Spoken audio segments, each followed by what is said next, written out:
Omitren bags are being promoted as affordable luxury handbags with premium materials and elegant design.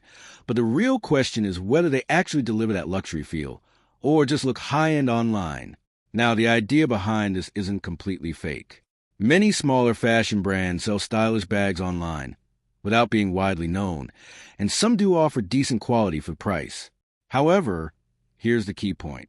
Omitren appears to be more of a budget fashion brand positioned as luxury, rather than true premium craftsmanship.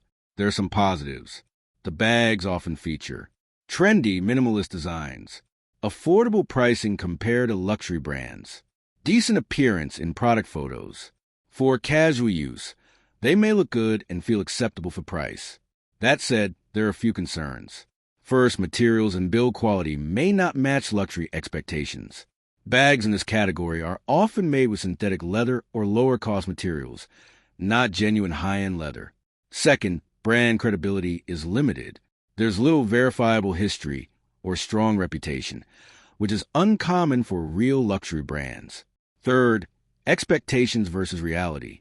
Some buyers report that items can look different from photos or feel less premium in person, which is typical for online-only fashion stores. So, are Omitren bags real luxury or fake? They are real products, but not true luxury. The bottom line is this. Omitren bags can be a decent budget fashion option, but the luxury branding is mostly marketing. If you expect designer-level quality, you'll likely be disappointed. Thanks for watching. Don't forget to like and subscribe for more videos.